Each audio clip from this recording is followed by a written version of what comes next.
아멘. 예, 오늘 말씀의 제목은 다윗의 기도입니다. 다윗의 기도. 우리가 이 7장은 다윗의 언약, 그러니까 하나님이 다윗에게 그 언약을 맺어주신 내용의 말씀인데, 다윗이 그 언약에 대해서 감사함으로 오늘 그 성소에 들어가서 하나님 앞에 간절히 찬양을 드리는 그러한 아주 귀한 내용의 말씀입니다. 다윗의 마음은 항상 하나님과 마음이 합하였습니다. 그것은 그의 중심이 항상 하나님 중심, 하나님을 어떻게 기쁘시게 해드릴까, 하나님의 뜻이 무엇인가, 하나님 말씀이 어디에 있는가. 그래서 그는 그의 마음에는 항상 하나님 앞에 나아가 있었기 때문에 그 기럇 여아림에 있던 그 언약궤를 들어오게 된 겁니다. 마치 예수님께서 예루살렘에 입성하셨을 때 나귀 새끼를 타고 들어가면서 온 백성들이 호산나 다윗의 왕이요, 다윗의 자손이요, 그렇게 찬양을 불렀듯이 다윗의 마음에는 그 언약궤의 그 말씀, 언약궤가 중요한 것이 아니고 거기에 있는 하나님의 말씀, 그 말씀을 누구보다도 사모하고 간절했기 때문에 마치 예수님이 예루살렘에 입성했던 그거를 연상시키듯이 다윗이 기뻐하며 찬송하며 옷이 흘러 내려가는 것도 인지하지 못했던 거예요. 너무나 기쁘고 감사했기 때문에. 뿐만 아니라 다윗은 그 언약궤를 두고 있던 그 성전을 정말 아름답게 짓고자 했습니다. 그런데 하나님이 허락하지 않으셨죠. 왜냐하면 다윗에게는 아직 남은 전쟁이 있었습니다. 그래서 그 전쟁이 끝나야 하나님이 그 아들을 통해서 하나님의 성전을 짓게 하시겠다, 그렇게 말씀해 주신 겁니다. 그러나 중요한 것은 하나님이 그러한 다윗의 마음을 아시고 그와 하나님이 언약해 주셨다라는 거예요. 그 언약은 다른 언약이 아닙니다. 아브라함에게 했던 그 언약이 그대로 다윗을 통해서 이루어지게 하신 거예요. 그래서 너의 이름을 온 땅 위에, 온 세상에 존귀하게 하겠다. 그래서 잠깐 지난주 말씀 보면 9절에 내가 어디를 가든지 내가 너와 함께 있어 내 모든 대적을 내 앞에서 멸하였은즉 세상에서 존귀한 자의 이름같이 내 이름을 존귀케 만들어 주리라. 하나님께서 그 언약에 참여한 모든 자녀들을, 백성들을 존귀케 해주시겠다는 거예요. 존귀케. 이 저와 여러분들의 이름을 하나님께서 높여 주시겠다고 약속하신 겁니다. 뿐만 아니라 11절에 보면 내가 대적에서, 모든 대적에서 벗어나게 해주고 평안케 해주고 또 여호와가 또 내게 이르노니 여호와가 너를 위해 집을 이루어 주겠다. 집을 이루어 주겠다. 그래서 내 수완이 차서 내 조상들과 함께 잘 때 내가 내 몸에서 날 자식을 내 뒤에 세워 그 나라를 견고하게 해 주시겠다. 이 하나님이 이 집을 세워 주시겠다는 거예요. 집. 이 집은 보통 작은 개념에서는 이제 가정을 이제 생각하기도 하고, 그러나 이 집은 이제 나라, 다윗의 나라, 이스라엘의 나라, 그리고 이 집은 더 나아가서 하나님의 나라를 가리키는 거예요. 하나님의 나라. 오늘 이 신약 시대에 있어서는 이 집은 뭐 우리 성도들의 가정도 되지만, 그러나 이 교회를 가리킵니다. 이 교회. 이 교회를 통해서 하나님이 하나님 나라를 세워 가시는 거예요. 그런데 다윗에게 하나님께서 그의 나라를 견고하게 해주시겠다. 뿐만 아니라 내 몸에서 날 자식을 내 뒤에 세운다고 했어요.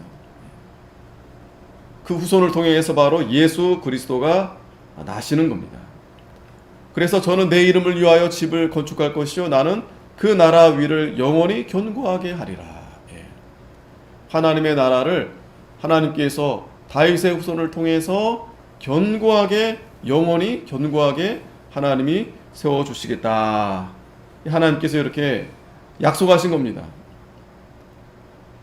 16절에도 영원히 보존되고 내 위가 영원히 견고하리라.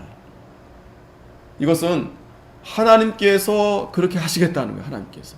그리고 하나님께서 해 주셔야 된다라는 거예요. 다윗이 하나님을 사랑하고 누구보다도 하나님을 잘 섬기려는 마음이 가득했어요. 간절했습니다. 하지만 하나님께서 다윗에게 허락하지 않았던 부분은 바로 그 언약궤를 옮길 때에도 마찬가지지만 하나님 말씀대로 하나님을 섬겨야 된다. 그래야 하나님이 주시는 복을 받을 수 있다.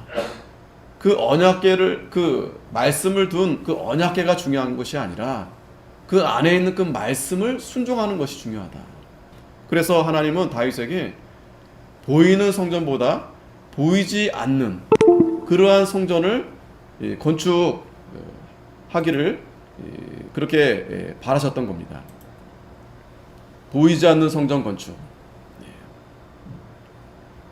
그래서 저와 여러분도 마찬가지예요. 우리가 하나님을 사랑하고 또 하나님 말씀을 우리가 순종하면서 나아갈 때 그 모든 것이 다 하나님께서 허락하시고 또 하나님께서 우리와 좌정해 주셔야 된다라는 거예요. 아무리 우리가 열심히 하고 아무리 우리가 노력한다고 되는 게 아닙니다. 오늘도 하나님이 허락하신 오늘 이 주의 날에 또 이 자리에 예배하는 자리에 우리가 나아가 하나님 앞에 영으로 진리로 우리가 바르게 말씀대로 예배할 때 그래 내가 거기 거하겠다. 내가 거기에 너와 함께해서 내가 안식을 너에게 주겠다. 하나님과 우리는 안식을 누리는 겁니다. 내 마음대로 내가 원하는 대로 하는 게 아니라 하나님이 거하시는 곳에 우리가 나아가야 되는 거예요. 나아가야지. 그러면 오늘 다윗에게 언약하신 대로 우리의 위가, 우리의 집이 영원히 견고하게 해주시는 것입니다. 이거는 조건이 없어요. 다윗이 뭐 특별히 잘해서 대단해서 열심을 내서가 아닙니다. 하나님이 다윗에게 언약하신 것은 아브라함에게 그 언약을 그대로 이어가시는 거예요. 아무 조건이 없습니다. 하나님이 택한 백성들, 하나님이 사랑하는 그러한 백성들에게 아무 조건 없이 하나님이 이렇게 언약을 맺어주신 거예요. 이게 바로 하나님의 언약입니다. 그러니까 다윗이 이 하나님의 언약을 나단 선지자를 통해서 들은 거죠. 듣게 된 거죠. 하나님의 이 언약, 하나님의 계획, 이걸 듣고 나서 너무 감사하니까 이제 성소에 들어가서 하나님 앞에 기도하는 것입니다. 오늘 본문 18절에 21절까지 이 하나님의 은혜에 대한 감사와 찬양을 드리는 거예요. 기도가, 찬양이 바로 곡조 있는 기도잖아요. 기도와 찬양은 같은 거예요. 단지 노래로서 부르는 것이 찬양이고 곡조가 없는 것은 그 기도죠, 기도. 이 다윗이 하나님의 그 무한하신 은혜에 감사하면서 찬양을 드리면서 또 기도하는 내용입니다. 18절 말씀 보면 다윗 왕이 여호와 앞에 들어가 앉아서 가로되 주 여호와여 나는 누구오며 내 집은 무엇이간데 나로 이에 이르게 하셨나이까. 자, 이게 중요합니다. 다윗이 지금 하나님 앞에 감히 설 수 없는 거예요. 내가 누구오며 내 집이 무엇이간데 나로 이에 이르게 하셨나이까. 자기는 감당할 수 없다라는 거예요. 그러한 자격이 되지 못한다라는 거예요. 우리가 하나님을 참으로 믿고 하나님을 참으로 만나게 됐을 때 우리는 하나님 앞에 하나님을 바로 볼 수가 없어요. 고개를 들 수가 없습니다. 베드로가 예수님을 만나게 됐을 때 그가 바로 한 행동이 그 앞에서 무릎을 꿇고 주여 나를 떠나소서. 어떻게 내가 주와 함께 하겠습니까? 왜 그런 고백을 하게 됩니까? 자기를 바로 보게 된 거예요. 자기를 바로 발견하게 된 겁니다. 다윗은 살아계신 하나님 앞에 자기는 너무나 죄인 중에 죄인이고 바울이 고백했던 것처럼 죄인 중에 괴수다라고 고백했던 것처럼 자신의 본래의 모습을 보게 된 겁니다. 오늘 이 다윗이 고백했던 것처럼 오늘 저와 여러분들도 우리 자신을 잘 발견하는 게 중요합니다. 우리 자신. 국어를 공부하면 주제를 잘 파악해야죠. 주제를.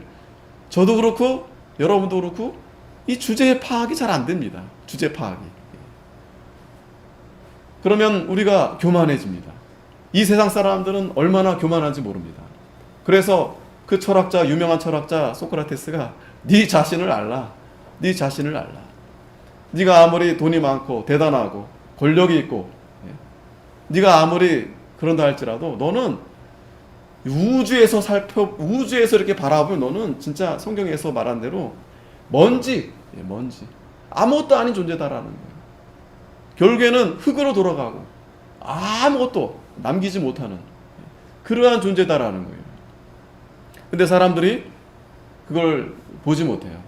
자신을 잘 보지 못합니다. 왜 보지 못할까요? 교만해서 그래요. 교만해서. 그러나 우리가 하나님을 바로 만나고 우리가 하나님 말씀 앞에 바로 서서 그 말씀을 우리가 잘 듣고 깨닫게 되면 다윗처럼 우리가 늘 그런 이런 고백밖에 할 수가 없어요. 제가 누구간데, 제가 무엇이간데, 제 집이 무엇이간데 하나님이 이렇게 큰 은혜를 베풀어 주셨을까. 다윗이 정말 감사하면서 이렇게 하나님 앞에 간절히 기도하는 그러한 말씀인 것입니다. 분명히 아셔야 됩니다. 내가 누구간데 아무것도 아닌 존재예요. 아무것도 아닙니다. 정말 아무것도 아닌 존재. 정말 죄인 중에 죄인입니다. 그러한 자신을 우리가 늘 발견하고 하나님 앞에 우리는 첫 번째로 바로 기도할 것이 그러한 자신의 모습에도 불구하고 하나님이 우리를 택해 주시고 구원해 주시고 또 이 땅에서 이렇게 하나님의 은혜로 살게 하신 거 참 감사합니다. 감사합니다. 그러면 감사가 나오는 거예요. 감사.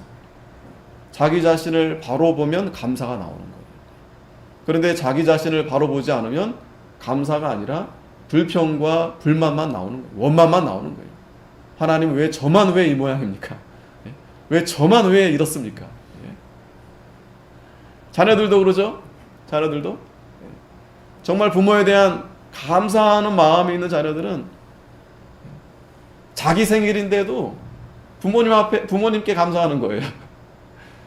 자기 생일인데 부모님이 나를 낳아주셔서 내가 이렇게 참 또 이렇게 한 해를 또 이렇게 하나님이 허락해 주셨구나. 하나님 앞에 감사하고 부모님 감사합니다.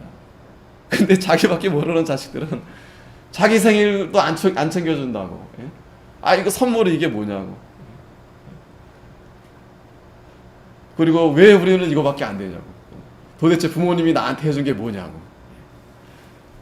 뭐긴 뭐야. 널 낳아준 게 가장 큰 복이지. 부모님이 없었으면 넌 없었어. 그런데 그거를 깨닫지 못하는 거예요. 자신이 어떠한 존재인지를 그걸 모르니까. 우리 성도들은 자신의 정체성을 분명히 아셔야 됩니다. 나는 누구인가? 뭐 철학자들만 나는 누구인가 고민할 것이 아니라 이 철학자들은 철학적으로 생각하다 보니까 답이 없어요.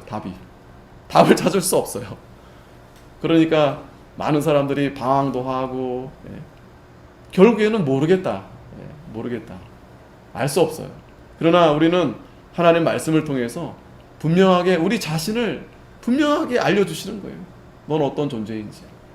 우린 다 죄 가운데서 죽을 수밖에 없는 존재인데 하나님 아버지가 아무 조건 없이 우리를 택해 주시고 살려주신 거예요. 하나님의 은혜로. 얼마나 감사합니까? 그러면 우린 정말 감사합니다. 이렇게 다윗이 여호와 앞에 들어가 앉아서 하나님 앞에 들어갔다는 것은 성전에 들어갔다는 거예요. 근데 보면 대부분 유대인들은 성전에서 서서 기도합니다. 그런데 왜 앉아서 하나님 앞에 건방지게 다윗이 앉아서 그러한 뜻이 아니고 하나님의 전에 들어가서 자리를 잡았다. 이제 그런 표현으로 보시면 돼요. 자리를 잡았다. 뭐 서서 했는지 엎드려 했는지 잘 모르겠지만 어쨌든 다윗이 들어가서 하나님 앞에 감사 이 기도를 드린 것입니다. 로마서 3장 10절에도 보면은 기록한 바 의인은 없나니 하나도 없다. 의인이 없습니다. 이 세상에 잘난 사람 자기가 잘났다고 떠드는데 사실은 하나도 없어요. 다 죄인입니다. 깨닫는 자도 없고 하나님을 찾는 자도 없고 다 치우쳐 한 가지로 무익하게 되고 선을 행하는 자는 없나니 하나도 없다. 하나도 없습니다. 이걸 깨닫는 것이 하나님의 큰 은혜입니다. 이걸 깨닫게 되면 감사하게 되고 그리고 행복하게 살 수 있어요. 불행한 사람, 불행한 이유가 다른 데 있는 게 아닙니다. 자기를 잘 몰라서 그래요. 자기가. 가난해서 불행한 게 아니라 병들어서 불행한 게 아니라 자기가 어떤 존재인지 모르기 때문에 불행한 겁니다. 하지만 하나님의 자녀임을 알게 되면 깨닫게 되면 그때부터는 감사하게 되는 거예요. 왜? 나의 아버지가 내 아버지가 전능하신 하나님인데 하나님이 살아계시고 하나님이 나를 사랑하시고 하나님이 나를 위해서 예수님이 대신 십자가에 죽어주시고 또 나를 영원토록 나와 함께 해주시고 복을 내려주시는데 얼마나 감사합니까? 근데 우리는 이걸 너무 가볍게 생각하고 또 잘 잊어버립니다. 그래서 우리도 다윗이 이렇게 성전에 늘 들어가서 기도했던 것처럼 우리도 성전 생활, 기도 생활 이걸 끊임없이 해야 돼요. 끊임없이. 그래야 우리가 자신을 제대로 알 수 있습니다. 자기 자신이 어떤 존재인지 어떤 자인지. 그러면 하나님의 은혜밖에 없어요. 하나님의 은혜만 구하게 됩니다. 19절에 보면 주 여호와여 주께서 이것을 오히려 적게 여기시고 또 종의 집에 영구히 이를 말씀하실 뿐 아니라 주 여호와여 인간의 규례대로 행하셨나이다. 다윗이 하나님 앞에 하나님 말씀대로 자신을 이렇게 정말 미천한 존재인데 하나님이 이스라엘의 왕으로 세워주시고 또 언약을 맺어주셨잖아요. 그 언약을 맺어주신 거 참 감사합니다. 여기 보면 주 여호와여 인간의 규례대로 하셨나이다 라고 했는데 이것의 의미는 하나님께서 깨닫게 하셨다라는 거예요. 인간의 규례대로 우리가 다윗이 이러한 하나님의 언약을 깨닫게 해주신 거 감사합니다. 또 하나의 의미는 거기 성경에도 보면은 다른 표현이 있어요. 이걸 번역을 좀 다르게 한 표현이 있습니다. 거기 별표 이렇게 돼 있죠. 그래서 어찌 인간의 규례이리까? 어찌 이것이 인간의 규례이리까? 그러니까 우리는 감히 그 언약을 받을 수 없는 존재인데 하나님이 그러한 존재와 언약을 맺어주셨다라는 거예요. 자격 없는 자에게 하나님이 이렇게 은혜를 주셨다는 것에 대해서 다윗이 참 감격하는 그러한 말씀을 하는 것입니다. 20절에 주 여호와는 종을 아시오니 다윗이 주께 무슨 말씀을 하오리이까? 너무 벅차니까 감사하니까 뭐 더 이렇게 말을 할 수가 없어요. 너무 감사하니까. 시편 139편 1절에 보면 여호와여 주께서 나를 감찰하시고 아셨나이다. 주께서 나의 앉고 일어섬을 아시며 멀리서도 나의 생각을 통촉하시오며 나의 길과 눕는 것을 감찰하시며 나의 모든 행위를 익히 아시오니 여호와여 내 혀의 말을 알지 못하시는 것이 하나도 없으시니이다. 하나님이 모든 것을 다 아시는 거예요. 다 아십니다. 그래서 21절에 주의 말씀을 인하여 주의 뜻대로 이 모든 큰 일을 행하사 주의 종에게 알게 하셨나이다. 다윗은 하나님께서 하나님의 말씀대로 할 것을 다윗이 그렇게 믿고 따라간 겁니다. 하나님 말씀대로. 그래서 그 언약궤를 다윗의 성으로 그렇게 들여오게 했고 물론 우사가 그걸 붙들모로 해서 죽게 됐지만 다시 다윗이 그 율법을 찾아서 그 율법의 말씀대로 어깨에 메고 그렇게 이제 들여오게 한 것입니다. 그리고 이 언약궤를 들여왔다는 것은 신명기 17장에 모세에게 하나님께서 명하셨던 것처럼 항상 그 말씀을 등사해서 그 말씀을 늘 옆에 두고 하나님을 경외하는 법을 늘 배우고 하나님을 잘 섬기라는 거예요. 그게 뭐 하는 것입니까? 우리가 예배하는 거예요. 우리가 하나님을 예배하면서 하나님 말씀을 잘 듣고 배워서 하나님을 잘 경외하라는 거예요. 그러면 내 위가 영원히 견고하게 되리라 하나님이 약속해 주셨습니다. 여러분, 저와 여러분과 또 우리 가정과 우리 자녀들 하나님이 분명히 복을 주시는데 우리가 그 복을 받아서 이 땅 위에서 잘 사는 방법은 다른 게 아닙니다. 다른 데서 찾는 게 아니에요. 우리가 하나님의 말씀을 늘 가까이 하고 하나님 말씀대로 하나님의 뜻이 어디에 있는지 하나님이 그 뜻대로 행하시는데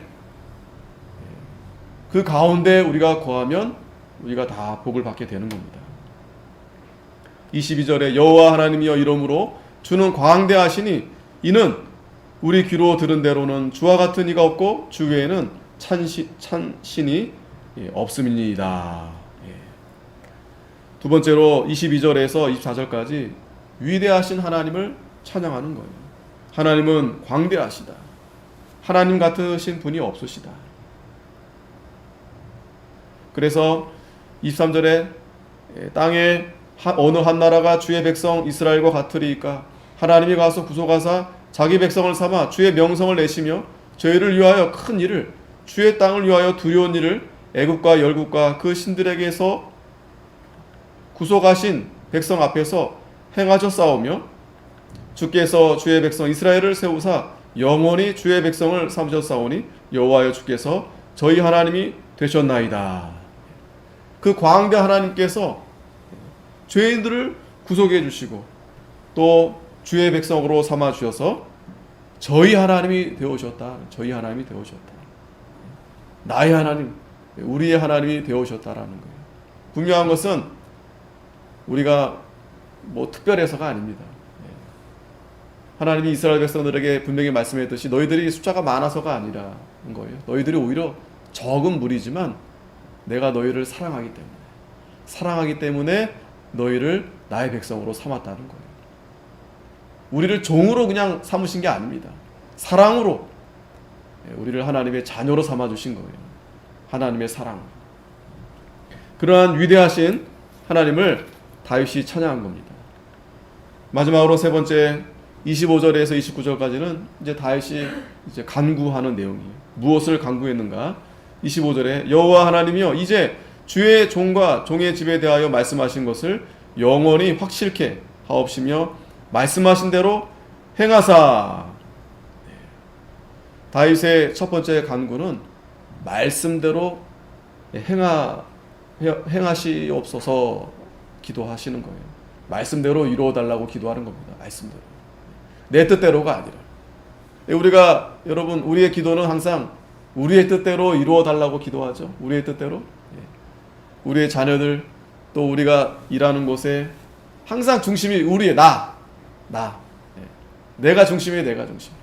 내 생각대로 내 뜻대로 이렇게 해달라는 거예요. 그러면 그게 안 되면 기도 안 합니다. 기도 안 하고 또 불평과 원망만 가득합니다. 왜 안 해주십니까? 왜 내 말 안 들어주십니까? 아이들이 부모에게 땡깡 부리듯이 왜 이거 안 사줍니까? 왜 이거 안 해줍니까? 근데 다윗은 내 뜻이 아니라 하나님 뜻대로 주의 말씀대로. 그러니 우리가 주의 말씀대로 기도를 하려면 주의 말씀을 알아야죠. 주의 말씀을 알아야죠. 하나님의 뜻이 무엇인지를 우리가 들어야죠. 우리가 듣지도 않고 그냥 내 생각만 가득하니까 내 것만 구하는 거예요. 그러니까 내 마음대로 사는 겁니다. 그게 좋죠. 그게 편한 것 같고. 그러나 마음속에는 오히려 고통이 가득합니다. 이 사울 왕을 보면 알잖아요. 사울 왕. 자기 마음대로 하니까 그 마음에 악신이 들어오는 거예요. 그 악신은 여러분 다른 게 아닙니다. 우리 마음의 욕심입니다. 욕심. 왜 우리 집은 이거밖에 안 되고 왜 우리는 이거밖에 왜 나는 이거밖에 안 되고 그 욕심이 쏙 들어오니까 그냥 불평과 불만이 가득하는 거예요. 근데 다윗은 말씀대로 이루소서, 말씀대로 이루소서, 말씀대로 이루소서. 그 말씀대로 이루기 위해서 다윗이 그 언약궤를 다윗의 성으로 가져온 것입니다. 그 말씀을 따라 이스라엘을 통치하고 또 자신도 말씀대로 살기 위해서. 뿐만 아니라 26절에 사람으로 영원히 주의 이름을 높여 이르기를 만군의 여호와는 이스라엘의 하나님이라 하게 하옵시며 주의 종 다윗의 집으로 주 앞에 견고하게 하옵소서. 견고하게 하옵소서. 누구의 이름을 높이 있는 것입니까? 주의 이름을 높이는 거예요. 주의 이름을. 다윗의 기도는 오로지 하나님의 영광을 위해서 기도하는 겁니다. 하나님의 뜻이 이루어지기 위해서. 오로지 주의 이름이 높여지기 위해서. 그러나 이 세상은 누구를 높입니까? 나를 높이죠. 나만을 높이죠. 근데 우리 성도들 가운데서도 하나님보다 자신이 잘 되기를 원하는 기도를 많이 하시죠. 우리 자녀들이 잘 되고 또 우리 가정이 높아지고 잘 되고 이게 좀 자랑할 게 좀 많아야 되는데, 그러나 다윗은 그게 아니고 하나님의 이름이 하나님만 높여지기를, 그는 흥해야 되겠고 나는 쇠하여지기를 원하는 세례 요한처럼 하나님만 높이는. 여러분, 그렇게 해야 우리가 잘 되는 겁니다. 그렇게 해요. 아니, 하나님도 잘 되지만 저도 좀 잘 되면 안 돼요? 같이 잘 되면 그게 더 좋은 거 아니겠습니까? 그것이 바로 자유주의 신학이고, 그것이 바로 카톨릭 신학이에요. 카톨릭. 그러니까 하나님이 분명히 존재하지만 그 하나님의 뜻을 이루는 것은 우리 사람이 그 뜻을 이루는 것이다. 그러니까 하나님과 신이, 그러니까 하나님과 인간이 협력해서 그러니까 협력이 돼야 되니까 누가 잘 돼야 됩니까? 우리가 잘 돼야죠. 뭐 하나님은 원래 잘 되신 분이고 하나님 뭐 부족합니까? 그러니 하나님의 뜻을 잘 이루려면 누가 잘 돼야 됩니까? 제가 잘 돼야 되겠죠. 제가 잘 돼야지. 하나님이 저를 잘 되게 해주셔야지. 여러분, 그거 틀린 말 아닌 것 같죠? 좋은 것 같죠? 오늘날 그런 설교가 얼마나 많습니까? 여러분들의 가정이 잘 돼야, 여러분들의 사업이 잘 돼야, 그래야 이 세상에서 여러분들이 하나님을 더 높이고 하나님을 더 영광으로 나타낼 수 있지 않겠습니까? 맞는 것 같죠? 그렇지. 자녀가 잘 돼야 부모의 이름이 드러나듯이, 그러나 거기에는 함정이 있어요. 함정이 있습니다. 어떤 함정이 있냐면, 그렇게 말하게 되면 하나님을 내가 높이겠다, 그건 뒤에 있잖아요. 그러니까 결국에는 하나님은 안중이 없어요. 그게 듣기 좋은 말 같고, 또 그렇게 되면 제가 나중에 잘하겠습니다. 그 말은 저도 이런 말씀드리기 참 죄송하지만, 자녀들이 엄마, 아빠 내가 돈 많이 벌어서 내가 효도할게, 그 말과 똑같습니다. 그 말과 다르지 않아요. 그거 뭐 나쁜 말 아니잖아요. 자식들이 참 그래도 나중에 성공해가지고 부모 잘 되게 해줄 테니까 해준다는, 효도하겠다는데 그게 뭐 나쁜 말은 아니잖아요. 뭐 그렇게 하는 자녀들도 있습니다. 하지만 그거보다 부모는 뭐 잘 해주는 거 좋지만 그 전에 네가 네 마음속에 부모를 더 사랑하고 부모를 더 아끼고, 그 마음이 더 중요하다는 거예요. 하나님도 오늘 우리 사랑하는 자녀들, 우리 백성들이 하나님이 왜 못 해주시겠습니까? 왜 안 주겠어요? 하나님이 뭐 그렇게 무능력하신 분입니까? 팔이 짧습니까? 왜 구원을 못 하겠어요? 다 해줄 수 있어요. 그런데 안 해주신 것이 아니라 우리는 어떻게 믿는가 하면, 하나님이 나에게 꼭 필요한 것만 주셨다, 적당하게 주셨다. 그게 믿음입니다. 그것이 자족하는 신앙입니다. 왜 나만 이렇게 부족하고 왜 나만 없고, 그게 아니라 하나님이 나에게 딱 맞게 주셨다. 감사하다. 감사하는 마음. 그리고 하나님만 높여드리고 하나님께 영광을 돌려드리는 거예요. 먹든지 마시든지 무엇을 하든지. 내가 잘 되고 안 되고 이거는 크게 중요한 게 아니에요. 잘 될 수도 있고 안 될 수도 있습니다. 그렇잖아요, 사람이.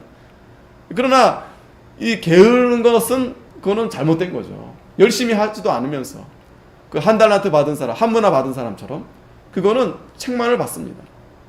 우리가 열심히 최선을 다하지만 그러나 결과는 하나님께 맡기는 거예요. 나중에 뭐 잘해주겠다. 그거는 그렇게 중요하지 않습니다. 지금 현재 너의 마음이 하나님을 사랑하고 하나님 뜻대로 하느냐 하지 않느냐 그게 중요한 것이지 나중은 없습니다. 나중은 없어요. 지금. 그래서 그 예수님이 성전에서 그 연복궤 옆에 계시는데 그 과부가 그 두렙돈 굉장히 작은 돈이거든요. 부자 바리새인들은 뭐 많이 막 그냥 그렇게 연보하는데 그 과부는 그저 그 두렵돈 하는 거예요. 그런데 예수님이 뭐라 말씀하십니까?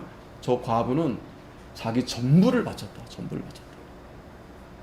그 전부는 뭐를 말합니까? 진짜 과부가 털털 털어서 다 낸 거겠어요? 과부는 물론 사람들이 봤을 때 정말 얼마 안 되는 돈이지만 가령 1,000원, 2,000원 낸 건데 그 마음이 하나님 앞에 전부를 드렸다는 거죠. 전부를 드렸다. 그게 잘 이해가 안 되시죠? 전부를 드렸다. 우리는 뭐 금액적으로 뭐 좀 많이 드리면 전부 드린 것 같고 조금 드리면 조금 드린 것 같다는 생각이 드는데 하나님은 우리 마음을 보신다는 거예요. 마음. 자식들이 뭐 부모 차 사주고 뭐 집 사주고 그렇게 안 하더라도 그냥 자기가 이렇게 사탕이 있어요. 그거 자기가 먹을 건데 그걸 까가지고 부모 먼저 드리는 거예요. 그런 마음. 가정의 달이기도 하니까. 저도 부족하지만 그러니까 그런 마음을 부모가 참 기뻐한다는 거예요. 기뻐한다. 물론 나중에 뭐도 드리고 뭐도 드리면 참 좋죠. 하지만 그건 또 하나님이 허락하시면 그러나 지금 너의 마음이 너의 중심이 우리가 하나님 앞에 전부를 드릴 수 있다라고 한다면 그러면 하나님이 더할 나위 없이 지금 다윗은 그런 심정이에요. 자기 전부를 하나님 앞에 드리고 싶은 그런 마음으로 하나님 앞에 이렇게 기도하면서 찬송을 드리는 겁니다. 그러면서 27절에 중요한 또 내용의 말씀이 있는데 만군의 여호와 이스라엘 하나님이여 주의 종에게 알게 하여 이르시기를 내가 너를 위하여 집을 세우리라 하신 거로 주의 종이 이 기도로 구할 마음이 생겼나이다. 하나님께서 다윗에게 너를 위해서 집을 세우리라 말씀해 주셨는데 이 기도 그 말씀이 다윗이 더욱 기도로 구할 마음이 생겼다라는 거예요. 이 집이 뭡니까? 집?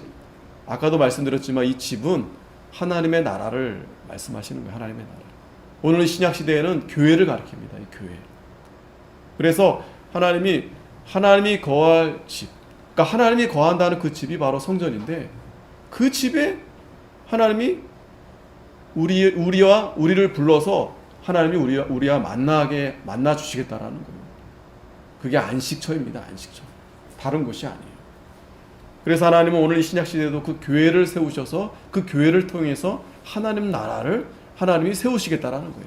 그러니까 우리는 이 교회가 이 보이는 교회가 아니라 이러한 이 성도들이 모이는 교회가 이제 하나님 나라의 하나님의 백성이 되어지는 거예요. 하나님 나라로 우리가 세움을 받게 되는 겁니다. 그러니까 다윗이 더욱 하나님 앞에 이제 기도하는 것입니다. 그런데 이 하나님의 나라가 어떻게 세워지는가 하면은 28절에 주 여호와여 오직 주는 하나님이시며 말씀이 참되시니이다. 주께서 이 좋은 것으로 종에게 허락하셨다 그랬어요. 이 좋은 것. 이 좋은 게 무엇입니까? 이 좋은 거? 이게 바로 진리입니다. 진리. 하나님의 말씀. 이 하나님의 말씀이 참 우리에게 좋은 거예요. 진리입니다. 역대상 16장 25절에 보면 여호와는 광대하시니 극진히 찬양할 것이요 모든 신보다 경외할 것이다. 이 다윗이 그 광대하신 하나님 앞에 극진히 찬양을 드린다 그랬어요. 극진히 찬양을 드린다. 하나님 우리에게 좋은 것을 주셔서 좋은 것. 그것이 바로 진리입니다. 하나님 말씀. 요한복음 17장 11절에도 저희를 진리로 거룩하게 하옵소서. 아버지의 말씀은 진리니이다. 예. 여러분 진리가 정말 좋은 거죠. 예. 오늘 이 예배 시간에 우리가 그 진리, 이 말씀을 우리가 듣는 거예요. 좋은 거. 예. 참 좋으시죠? 예. 너무 좋고 너무 기쁘고 너무 감사하고. 그러면 우리가 이 좋은 거를 하나님이 이 시간에 주시는데 1시간 가지고 되겠어요? 아이고 지금 또 5분밖에 안 남았는데 또 설교가 이렇게 길어지나 길어지나. 물론 저에게도 부족함이 있습니다. 정말 우리가 좋은 것을 받을 때는 시간 가는 줄 모르죠, 그죠? 보통 영화 가면 뭐 1시간 반, 2시간 보통 하잖아요. 시간 가는 줄 모르고 벌써 끝났어? 예배 시간은 왜 이렇게 길어? 예? 사실 말씀 듣는 시간이 30분도 채 안 돼요. 뭐 찬송 부르고 뭐하고 하면. 근데 과거에는 사경에 이런 거 하게 되면 뭐 1시간 반, 2시간 앉아서 그냥 말씀만 듣는 거예요. 왜? 좋으니까. 참 좋다. 참 말씀이 참 좋다. 진리가 참 좋다. 그게 진리구나. 그래서 공자는 오늘 내가 이 진리를 듣고 깨닫고 밤에 죽어도 좋다. 진리를 깨달으면 그날 죽어도 좋다는 거예요. 그날. 그만큼 그 공자는 참 진리를 만나지 못했지만 진리를 너무 사모하니까 우리는 정말 우리에게 귀한 은혜, 이 값진 은혜, 거저 이렇게 우리에게 이렇게 주셨는데 우리가 참 사모하는 마음으로 우리가 하나님 말씀을 잘 듣고 깨달아야 되겠습니다. 또 29절의 마지막으로 이제 청컨대 종의 집에 복을 주사 주 앞에 영원히 있게 하옵소서. 주 여호와께서 말씀하셨사오니 주의 은혜로 종의 집이 영원히 복을 받게 하옵소서 하니라.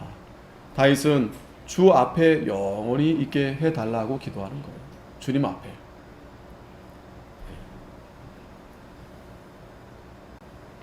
뿐만 아니라 주의 은혜로 영원히 복을 받게 해달라고 하나님 앞에 이렇게 기도하는 겁니다.